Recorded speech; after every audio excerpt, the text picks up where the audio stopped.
Vivemos numa sociedade globalizada, marcada por avanços tecnológicos marcantes na produção e circulação de informações, mas concomitante a cenários de desigualdades sociais e econômicas que, juntamente com outros fatores, têm resultado na criação de uma forma específica de desigualdade, aquela que hierarquiza diferentes culturas e limita o acesso aos bens culturais existentes. Configura-se um novo cenário de escola e de sociedade global, que interroga a educação com questões importantes, provenientes das vozes de um povo que, apesar do avanço científico na sociedade moderna, revela a existência de profunda desigualdade social. Daqui nasce o nosso objeto de estudo, as políticas públicas educacionais. Caros acadêmicos do 8º período do curso de Administração Pública do Instituto Federal do Norte de Minas Gerais. Sou o professor Gentil Martins Júlio, pedagogo, historiador, sociólogo mestre pela Faculdade de Educação da Universidade Federal de Minas Gerais, nas linhas de pesquisas que investigam as políticas públicas educacionais e a formação docente. Motivado estou por contribuir para a formação de administradores públicos adequadamente instrumentalizados, com sólida formação acadêmica e política para estarem à frente das políticas públicas do seu município ou em outras possibilidades de contato com essas mesmas políticas. O Brasil precisa de você capacitado, sobretudo humanizado, para lidar com as políticas públicas que de fato respondam aos anseios do povo brasileiro trabalhador, fundamental ao desenvolvimento com justiça social. Nessa direção, eu e a disciplina Seminário 4 solicitamos de você um espírito crítico comprometido com uma sociedade consciente e participativa nos processos políticos que reclamam por cidadania plena e coletiva. Solicitamos ainda a disposição necessária para a leitura atenta e cuidadosa de todo o material disponibilizado no ambiente virtual, condição importante para a sua participação nas atividades e nas tarefas que terão que cumprir. Estarei do lado de cá à sua disposição, pelo ambiente virtual. Basta você manifestar-se e fazer-se presente. Nada na verdadeira soberania de uma nação livre justifica a perversa política pública da desigualdade, da mais ignorância e da deseducação. Numa sociedade de classes, as políticas públicas devem ser construídas com equidade, formuladas, implementadas e avaliadas com a participação do povo no exercício pleno da cidadania. Avançando em nossa aula, passemos a analisar a Constituição Federal de 1988 como a Carta Magna que mudou o Brasil e, em especial, a educação. Em 5 de outubro de 2020, nossa Constituição Federal, que marcou a redemocratização do nosso país, depois de mais de 20 anos de ditadura militar, completou 32 anos. O documento trouxe uma série de avanços nos direitos dos cidadãos brasileiros, entre eles a educação e saúde para todos. Percebam vocês que a Constituinte levou o nome de cidadã porque inscreveu os direitos sociais na Constituição. Era a oportunidade única que tínhamos naquele momento de inserir detalhes de direitos que seriam mais difíceis de serem alterados depois. Em primeiro lugar, a educação como direito é tomado como um direito de todos. Era inédito na história da educação brasileira. E devo dizer a vocês que as constituições anteriores à ditadura militar havia a defesa do direito de todos à escolaridade, mas a gratuidade era restrita àqueles que comprovassem carência real de recursos. Agora, esse todos tem uma abrangência universal. Podemos, sim, comemorar a participação popular na construção do texto constitucional. Diferentemente de todas as outras constituições, dessa vez houve imensa participação de associações científicas, corporativas, profissionais, especialistas e grupos de pesquisa de diversos ramos do conhecimento. O capítulo que trata da educação tem como principal conceito o de que era dever do Estado oferecer o direito à educação. Perceba que a lógica da Constituinte era determinar, mesmo que seja permitido, que se tenha uma escola privada, todos têm direito à educação pública e reforça o texto dizendo que essa escola pública teria que ser de qualidade. A análise dos direitos sociais consagrados pela Constituição Federal de 88 demonstrou a preocupação do legislador com o direito do ser humano a uma vida digna e até o direito à felicidade. Entretanto, muito ainda se tem a caminhar, uma vez que subsiste no país um alto número de desempregados, o emprego informal, uma seguridade social que deixa muito a desejar, xenofobia, problemas de mobilidade urbana, entre outros direitos fundamentais que ainda não foram plenamente garantidos. Os direitos sociais contemplados no artigo 6º da Constituição, com as alterações introduzidas até a Emenda Constitucional 90 de 2015, coloca a educação como um direito social. Acompanhe comigo que, com efeito, somente mediante a rigorosa implementação dos direitos sociais, contemplados no artigo 6º da Constituição, que outro direito poderia ser alcançado, da felicidade. Assim, os direitos à educação, como o da moradia, do trabalho digno, da saúde, são indispensáveis à realização desse direito maior, o de ser feliz. No artigo 205 determina a lei que a educação como direito de todos e dever do Estado e da família passa a ser efetivada, necessitou de outro dispositivo que veio completar o pensamento da Constituinte de 88, o da Democrática Lei de Diretrizes e Bases de 1996, que veremos logo a seguir. A educação da Constituição de 88 traz os princípios.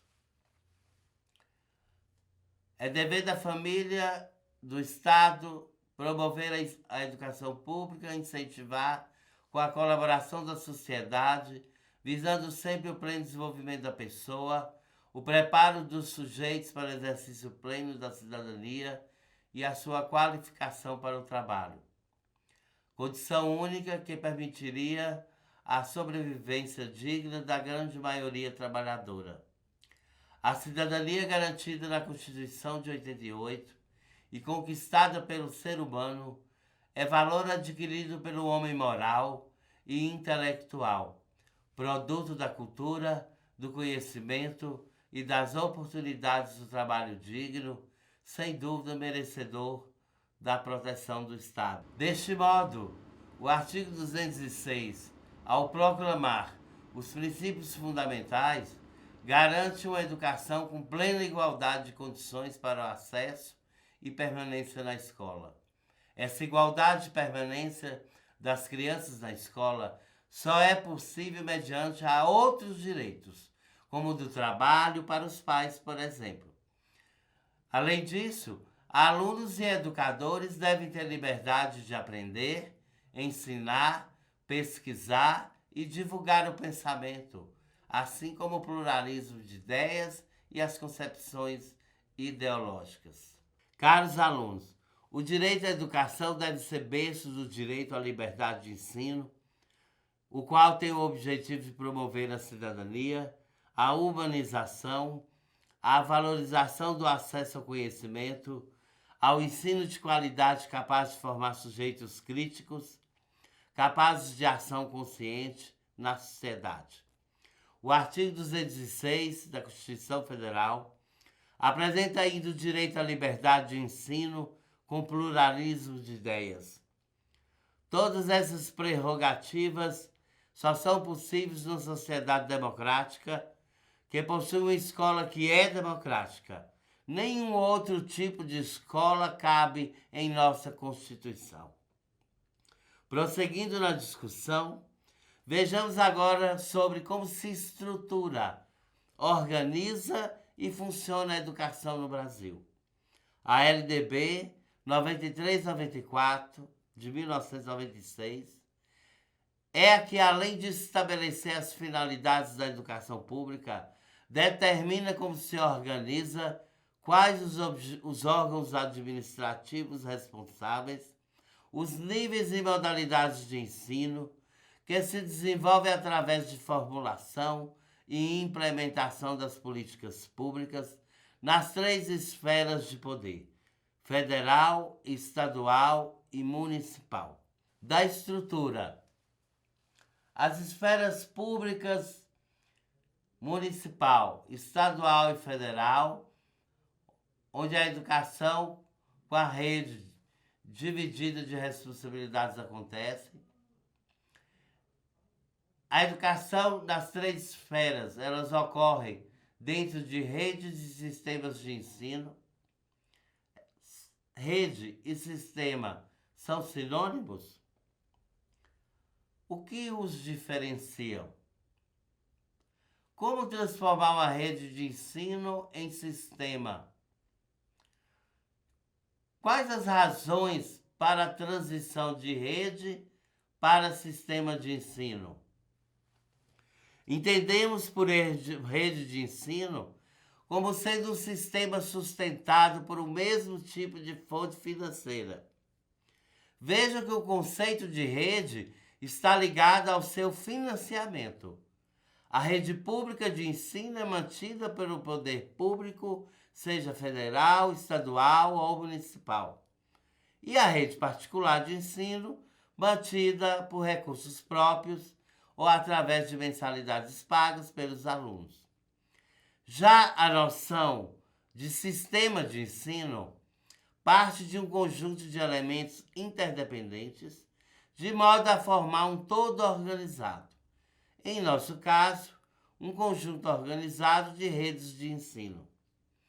Ao tentar diferenciar rede de sistema, acabo por responder também como transformar uma rede municipal em sistema municipal próprio. Os sistemas de ensino e a sua organização e domínio de poder. A Constituição de 88 e as bases firmes da LDB de 96 estabelece responsabilidades e abrangência de poder por cada uma das esferas públicas. O sistema federal. Vejam, o sistema federal pode abarcar da educação infantil ao ensino superior, desde que pago pelos recursos federais. Também faz parte do sistema federal as escolas de educação superior particulares e as federais de educação. Então, esse conjunto de universidades públicas e privadas e os órgãos federais de educação, como esse que eu estou aqui nesse momento, faz parte de um sistema que é de responsabilidade federal, paga e sustentada, organizada e fiscalizada pelos órgãos federais. Já o sistema estadual de ensino. O que compreende o sistema estadual de ensino? as instituições mantidas pelos estados. Que instituições são essas? Instituições de educação, pagas, fiscalizadas e sustentadas pelos órgãos, pelo financiamento próprio do Estado. O que mais faz parte do sistema estadual? As escolas de educação superior, mantida pelo poder público municipal. Ora, então, uma faculdade, uma universidade pública municipal, ela está sujeita à fiscalização, ao acompanhamento do poder público estadual. O sistema municipal não tem competência para poder administrar universidade, escolas de nível superior. Essas escolas ficam sob a fiscalização do sistema estadual, mesmo que pagas pelo financiamento do município. O que mais faz parte do sistema estadual? Todas as instituições de ensino, do ensino fundamental e médio, da iniciativa privada e os órgãos de educação estaduais. Ora, todas as escolas de ensino, da pré-escola a ensino superior, da rede privada, estão sujeitas à fiscalização do Estado. Né? A rede privada, por si, não existe sistema privado. Está sujeito à fiscalização, à organização e à normatização pelo sistema estadual. Ao sistema do Distrito Federal. Ao Distrito Federal cabe a educação infantil, a educação fundamental e média e os órgãos mantidos pelo Distrito Federal, a educação básica da iniciativa privada. Então, o que constitui o sistema do Distrito Federal? A educação infantil, que é, pela Constituição Federal, responsabilidade dos municípios. Lá no Distrito Federal, ela é do Estado. É a única exceção no território brasileiro sobre a questão da educação infantil. Então, cabe ao sistema do Distrito Federal a administração da educação infantil, compreendida entre os 4 e os 7 anos, a educação fundamental 1 e 2, dentro dos 9 anos, o ensino médio e todos os órgãos mantidos ligados à educação pelo Distrito Federal. Ainda é de responsabilidade do sistema do Distrito Federal a educação básica da iniciativa privada, toda a rede particular de ensino. No Distrito Federal é submetido às normas e à fiscalização do sistema de ensino do Distrito Federal. Agora, juntos, já podemos dizer que rede e sistema de ensino não são sinônimos. As redes são como elos que juntos formam uma corrente de um sistema maior. É de fato que nem toda rede tornou-se sistema. Isso faz com que os municípios não tenham autonomia educacional, ficando sob o poder do sistema estadual. O ponto mais importante de um sistema municipal é o seu Conselho Municipal de Educação. Por quê? É o órgão do sistema responsável pela legislação educacional. Ou seja, é o órgão que normatiza, que produz as leis, fiscaliza e propõe as medidas para a melhoria das políticas educacionais. O Conselho Municipal é um instrumento de controle social que permite à comunidade acompanhar e fiscalizar o uso dos recursos, bem como exigir a qualidade de ensino e a valorização dos professores. Para encerrarmos essa discussão, reafirmamos o Conselho Municipal como espaço de participação ativa da sociedade na gestão dos bens públicos, uma vez forte e significativo, aí sim podemos chamá-lo de conselho social. Que razões teriam e os benefícios alcançariam uma rede de ensino em se tornasse sistema? A municipalização do ensino, conforme o professor Anísio Teixeira, essa ideia começou em 1946. O processo é um processo viável em um município com autonomia administrativa, com capacidade gerencial e participação da sociedade, e que este município ainda tem o apoio dos órgãos federais e estaduais. A Constituição Federal de 88 e a Lei de Diretrizes e Bases da Educação Nacional tem o município como uma esfera autônoma, com criação e gestão de política educacional com sistema próprio de ensino. A municipalização real aproxima decisões pedagógicas, gestão de recursos e a garantia da qualidade das necessidades locais. Este professor chama atenção para a questão do real. Uma municipalização que é real, ela está em busca dos interesses reais do município e não de interesses partidários ou de governos, que sejam políticas de Estado e não de governos. A educação infantil, oferecida em creche pré-escola, do 0 aos 6 anos, também é permitida pelo sistema público via Constituição Federal. A educação básica mantida pelo município, a educação infantil privada também faz parte dentro da abrangência de poder do sistema municipal e os órgãos municipais de educação. Então, o que constitui o sistema municipal? Toda a rede de creches e pré-escolas que atendem crianças de 0 a 6 anos.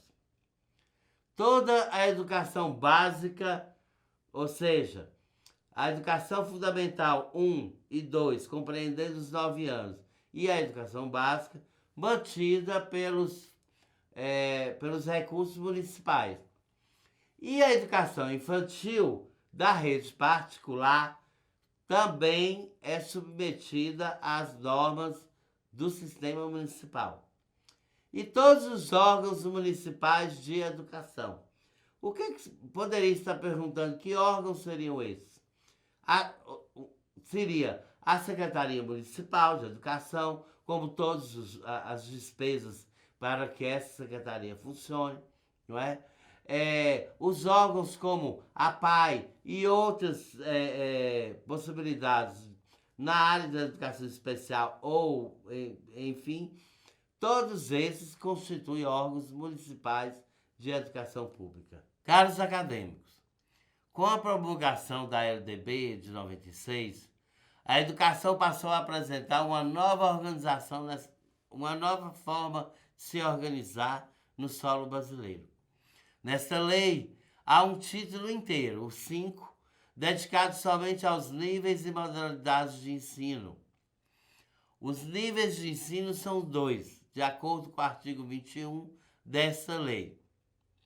A educação básica, composta por educação infantil, ensino fundamental e ensino médio e o ensino superior, com cursos sequenciais de graduação, pós-graduação e a extensão universitária.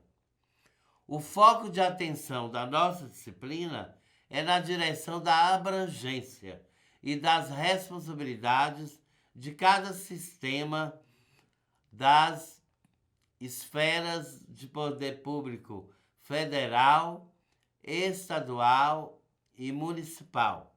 No que se refere à abrangência de poder de cada uma dessas esferas públicas, está dividida de acordo com o processo de financiamento da educação pública, na forma da lei. Reforçando aquilo, como já vimos, essa divisão de responsabilidades e abrangência de poder é o que transforma a rede de ensino em um sistema de ensino, capaz de gerir a sua própria educação em sua área de competência.